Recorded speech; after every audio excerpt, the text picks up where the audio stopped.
Terdakwa Juarsa berstatus Bupati Muara Enim nonaktif yang tersandung kasus korupsi suap fee proyek di Dinas PUPR Muara Enim masuk di agenda tuntutan dari JPU KPK, di mana juru tuntutannya JPU KPK nyato ke perbuatan terdakwa Juarsa terbukti sudah menerima suap sama gratifikasi dengan hukuman selama 5 tahun penjara.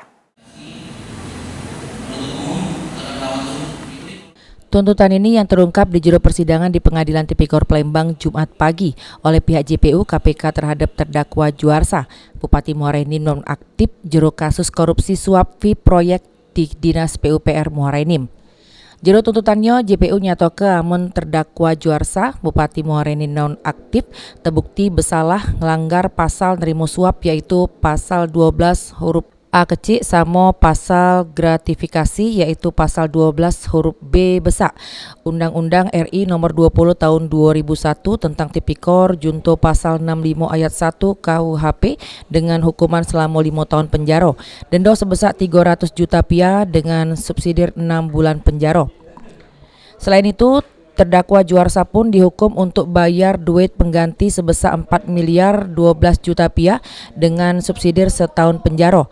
Pertimbangan ditetapkan tuntutan ini ialah amun di juru persidangan perbuatan terdakwa sudah terbukti dari kacamata JPU KPK terkait nerimo suap sama gratifikasi. Hal ini tersebut tidak diakui oleh terdakwa Juarsa. Kami sampaikan salah satu hal memberatkan bahwa tidak berterus terang dan tidak mengakui perbuatannya.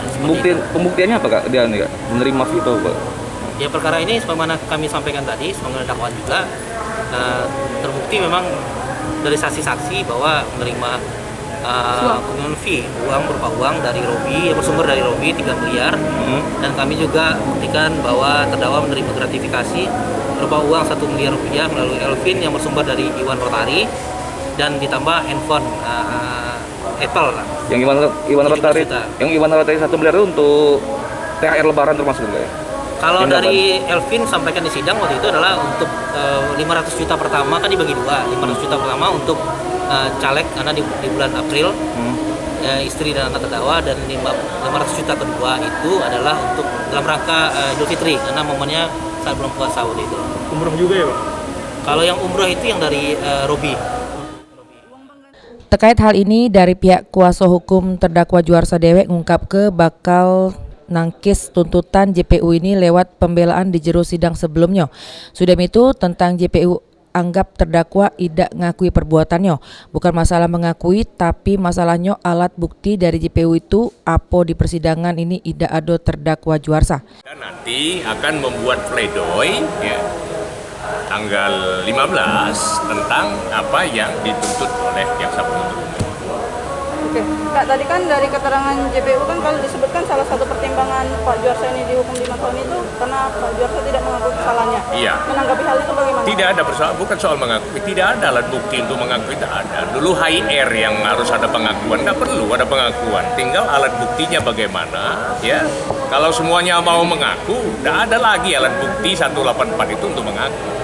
Jadi selama ini yang dituntut oleh oleh JPU tidak ada. Mungkin dia berbelit-belit atau mungkin tidak berterus terang. Kalau mengaku itu tidak ada lagi, pembuktian pengakuan itu tidak ada lagi. Justru itu kita tidak ada ini, ya para intelektual kok memasak mengaku. Jadi ya. 4 miliar 17 juta. Artinya dakwaan ya kumulatif ya, alternatif pertama. Dakwaan itu kan alternatif kumulatif. Artinya dakwaan pertama jaksa penuntut umum bisa memilih, lalu dia memilih 12A. Lalu dan kedua dia buktikan juga bahwa terbukti juga. Itulah namanya konkursus realis ya dalam teori hukum pidana itu. Artinya ada penggabungan. Perbuatan digabung, lalu dia dituntut 5 tahun. Ya. Langkah hukum yang kita gimana? Kita akan melakukan pledoi. Hak kita akan melakukan pembelaan, baik terdakwa pembelaan pribadi, kita akan melakukan pembelaan sebagaimana yang sudah dijadwalkan nanti tanggal 15 Oktober. Dan doakan saja semoga perkara ini selesai dan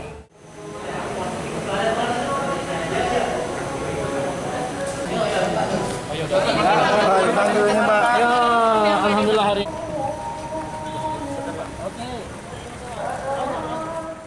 Sri Febriandi, PAL TV.